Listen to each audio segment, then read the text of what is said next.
अवगत हैं, अभी कुंदरकी विधानसभा में उपचुनाव होना है और उसकी उनकी प्रक्रिया शुरू हो रही है। नामांकन यहाँ जिलाधिकारी कैंपस में होगा। उसके लिए हम लोगों ने सारी व्यवस्थाएं कर ली हैं और इसमें अभी बैरिकेडिंग वगैरह की व्यवस्थाएं कर ली गई हैं। अभी हम लोग जस्ट चेक करके आ रहे हैं उनसे। वहाँ पे जो हमने 3 लेयर हमारा सिक्योरिटी सिस्टम है वो हम लोगों ने वहाँ पे इन्फोर्स किया है।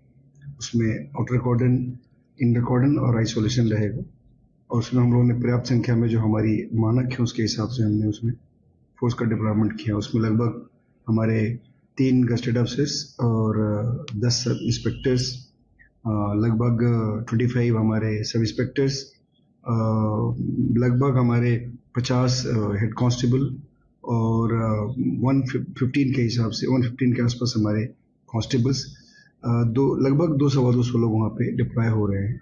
हमारे उसमें पीएससी के जवान भी लगेंगे और हम लोगों ने इंश्योर किया है कि माननीय आयोग के स्केल के हिसाब से सारी व्यवस्थाएं इन प्लेस रहे और हम लोग जो कैंडिडेट्स आएंगे उनके लिए डायरेक्शन जो भी हैं वो सारी डायरेक्शंस उनको कन्वे कर दिया गया है, कितनी संख्या में उनको आना है और उसके बाद से हम लोग इंश्योर करेंगे कि जो आयोग के निर्देश है उसके हिसाब से नामांकन की प्रक्रिया की शुरू हो जाए और नामांकन समाप्त हो।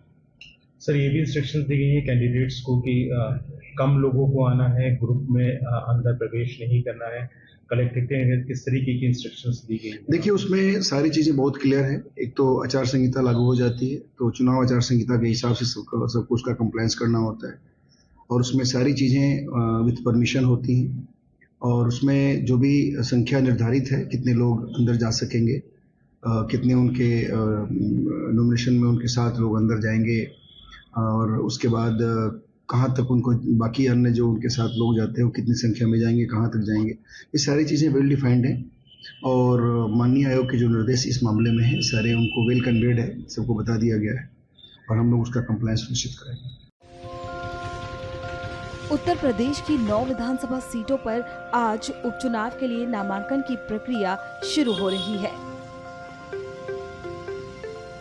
इस बीच सुरक्षा के कड़े इंतजाम किए गए हैं। आप सब अवगत हैं, अभी कुंदरकी विधानसभा में उपचुनाव होना है और उसकी उनकी प्रक्रिया शुरू हो रही है। नामांकन यहाँ जिलाधिकारी कैंपस में होगा। उसके लिए हम लोगों ने सारी व्यवस्थाएं कर ली हैं और इसमें अभी बैरिकेडिंग वगैरह की व्यवस्थाएं कर ली गई हैं। अभी हम लोग जस्ट चेक करके आ रहे हैं उनसे। वहाँ पे जो हमने 3 लेयर हमारा सिक्योरिटी सिस्टम है वो हम लोगों ने वहाँ पे इन्फोर्स किया है।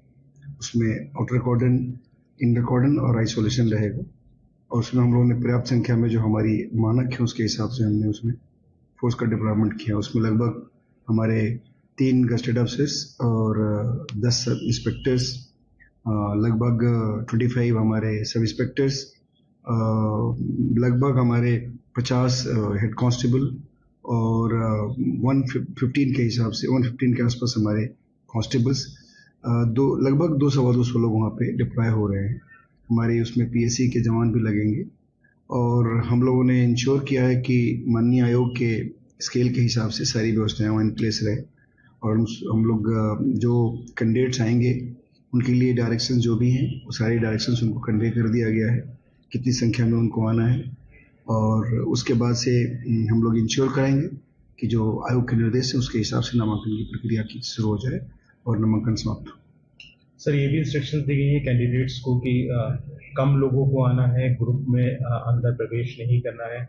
कलेक्टर के किस तरीके की इंस्ट्रक्शंस दी गई? देखिए, उसमें सारी चीजें बहुत क्लियर है। एक तो आचार संहिता लागू हो जाती है तो चुनाव आचार संहिता के हिसाब से सब कुछ का कंप्लायंस करना होता है और उसमें सारी चीजें विथ परमिशन होती हैं और उसमें जो भी संख्या निर्धारित है कितने लोग अंदर जा सकेंगे, कितने उनके नॉमिनेशन में उनके साथ लोग अंदर जाएंगे और उसके बाद कहाँ तक उनको बाकी अन्य जो उनके साथ लोग जाते हैं वो कितनी संख्या में जाएंगे, कहाँ तक जाएंगे, ये सारी चीज़ें वेल डिफाइंड हैं और माननीय आयोग के जो निर्देश इस मामले में है सारे उनको वेल कन्वेड है, सबको बता दिया गया है और हम लोग उसका कंप्लायंस सुनिश्चित करेंगे।